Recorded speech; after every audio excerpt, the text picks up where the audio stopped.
नमस्कार, मी सागर जोशी. TV9 मराठीच्या 8 PM special रिपोर्टमध्ये आपलं स्वागत. लातूरमध्ये दिवंगत विलासराव देशमुख यांच्या पुतळ्याचं अनावरण करण्यात आलं. या निमित्तानं भाजप प्रवेशाच्या चर्चा फेटाळत देशमुख बंधूंसह काँग्रेसनं जोरदार शक्तीप्रदर्शन केलं. काका पुतण्याच्या नात्यांवर बोलताना रितेश देशमुख चांगलाच भावुक झाला, तर काँग्रेसच्या तरुण नेत्यांनी एकजुटीचं आवाहन देखील केलंय. पाहूया त्याच संदर्भातला एक रिपोर्ट.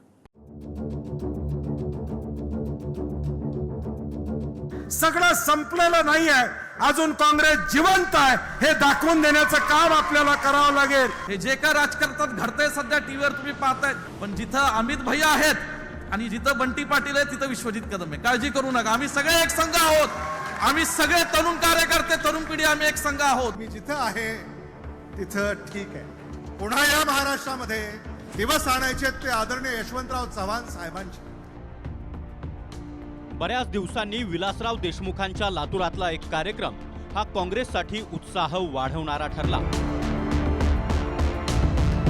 सतेज पाटलांपासून ते विश्वजित कदमांपर्यंत अनेकांनी मंच गाजवला आणि देशमुख बंधूंसह इतर अनेक नेत्यांबद्दल ज्या चर्चा झडत होत्या त्यांना या नेत्यांनी पूर्णविराम दिला.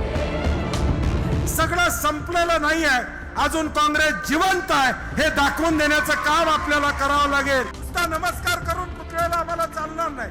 काँग्रेस वाढवण्याचं काम केलं, तो वारसा पुढे घेऊन जाण्याची जबाबदारी आमची तुमची असणार आहे. वातावरण महाराष्ट्रामध्ये काही असलं तरी काँग्रेस 100% आत्मविश्वासानं लढायला आम्ही सगळी तरुण मंडळी पुढाकार या ठिकाणी घेत आहोत.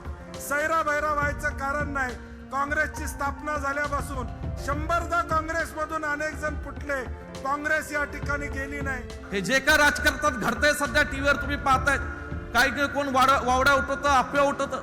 हे अफवा पेरणारी कोण आहेत हे सुद्धा अमित भैयांना आम्हाला चांगलं माहिती आहे. पण जिथं अमित भैया आहेत आणि जिथं बंटी पाटील आहेत तिथं विश्वजित कदम आहे. काळजी करू नका, आम्ही सगळे एक संघ आहोत.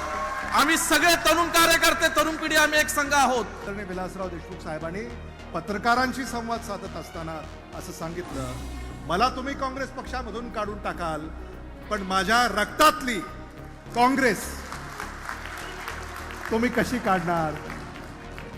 हे आदरणीय विलासराव देशमुख साहेबांचं वाक्य आजच्या या राजकीय परिस्थितीच्या पार्श्वभूमीवर आमच्या देखील चर्चा अलीकडे खूप पण मी सांगितलं माध्यमांना, मी जिथं आहे तिथं ठीक आहे. समाजाशी जी नाळ आपली जोडलेली आहे ती नाळ तोडून इकडं तिकडं जाणं, मला खात्री आहे महाराष्ट्राच्या सर्वसामान्य माणसाला हे काही पटत नाही. पुन्हा या महाराष्ट्रामध्ये दिवस आणायचे ते आदरणीय यशवंतराव चव्हाण साहेबांचे. सर्वाधिक चर्चेत ठरलं ते अभिनेता रितेश देशमुखचं भाषण. विलासरावांच्या आठवणींना उजाळा देताना रितेश देशमुखने त्याचे काका दिलीपराव देशमुखांचं उदाहरण देत सध्या गाजत असलेल्या काका पुतण्याच्या नात्यावर अप्रत्यक्षपणे भाष्य केलंय. साहेब मुख्यमंत्री झाले आणि मुख्यमंत्री झाल्यानंतर पहिल्यांदा जेव्हा लातूरला आले तेव्हा मांजरा सहकारी साखर कारखान्यावरती त्यांचा सत्काराचा कार्यक्रम होता. साहेब आले आणि देवळात गेले नाहीत. ते पहिल्यांदा स्टेजवर दादा बसले होते, दादांच्या पायावर आपलं डोकं टेकवलं. थोडेफार घाईवरले, त्यांच्या डोळ्यात अश्रू आलं, भाषण थांबलं. काय आता पुढे करायचंय कोणालाच माहिती नव्हतं, कारण की साहेब बोलत नव्हते. त्यावेळेस काका मला आठवतंय, काका उठले, काकांनी टाळ्या वाजवल्या आणि साहेबांनी म्हणले, come on, you can do it. एका भावानी दुसऱ्या भावावर कसं वागलं पाहिजे हे आपल्याला याचं उदाहरण इथंच आहे. आज साहेबांना जाऊन जवळपास 12 वर्ष झाली.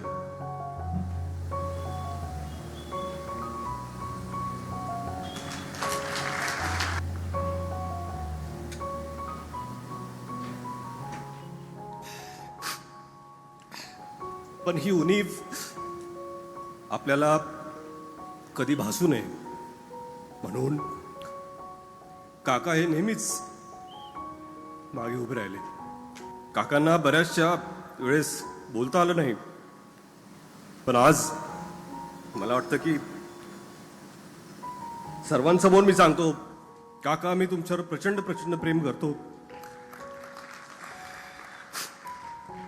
आणि काका आणि पुतण्याचं नातं कसं असलं पाहिजे त्याचं ज्वलंत उदाहरण आज ह्या स्टेजवरती आहे. सध्या राजकीय भाषणांच्या घसरत चाललेल्या पातळीवर देखील रितेश देशमुखनं चिंता व्यक्त केली आहे. लोकांची चळवळ म्हणजे काँग्रेस इतकं विस्तारित रूप काँग्रेसला प्राप्त झालेलं आहे. अनेकांनी प्रयत्न केले काँग्रेस संपवायचे, ते संपले, काँग्रेस नाही संपली. हा एवढा प्रचंड इतिहास या काँग्रेसचा आहे, त्यागाचा, बलिदानाचा, देशाच्या स्वातंत्र्याच्या लढ्याचा इतिहास आहे. तुम्ही पर्सनली जाऊन कधीही अटॅक करू नका, व्यक्तिगत टीका करू नका. आणि मला वाटतं आजवर साहेबांची जितकी भाषणं गाजली, आजही व्हायरल होत आहेत भाषणं, कुठल्याही भाषणात साहेबांनी कधीच ती टीका केली नाही. मला वाटतं, आणि ही गोष्ट आम्हाला स्वतः साहेबांनी सांगितली. त्यांनाही कुठेतरी वाटलं होतं की बाबा आपल्या वडिलांनी जी आपल्याला शिकवण दिली आहे तीच शिकवण आपण आपल्या मुलांना द्यावी, आणि यालाच संस्कार म्हणतात. आजकाल राजकारणामध्ये कुठल्या कुठल्या पातळीला भाषणं जातात हे पाहून खरंच दुःख होतं. यावेळी अमित देशमुखांनी देखील भाजपा प्रवेशाच्या चर्चा फेटाळून लावल्या. तर इतर नेत्यांनी अमित देशमुखांसह तरुण नेत्यांनी महाराष्ट्रभर फिरून काँग्रेसला पुन्हा एकदा नवी उमेद देण्याचं आवाहन केलंय. विश्वजित आणि आमचे सतेज पाटील यांनी आग्रह केलेला आहे की नवं नेतृत्व म्हणून अमित देशमुखांनी पुढे यावं राजकारणात महाराष्ट्राच्या, आणि महाराष्ट्रात काँग्रेसचं नेतृत्व करण्यासाठी पुढं दिग्गज आहेत इतर, त्यांना काही चॅलेंज मी करत नाही. पण त्यांच्यानंतर तुमची पिढीच आता ही जबाबदारी घेणार आहे. आज राजकारण बदललेलं आहे, राजकारणात विचार लोप पावलेले आहेत, आणि म्हणून मोठमोठ्या नेत्यांची मुलं आता शिव्या देण्याच्या पर्यंत पोचलेली आहे. काँग्रेसचं बरं आहे, काका पुतण्या नातं तुम्हाला जरा धार्जिनं दिसतंय, पण त्यांचे आणि अमित भैयांचे आणि त्यांच्याबरोबरच्या सर्वांचे संबंध देखील तेवढेच मधुर आहेत. महेंद्र जोंधळे, TV9 मराठी, लातूर.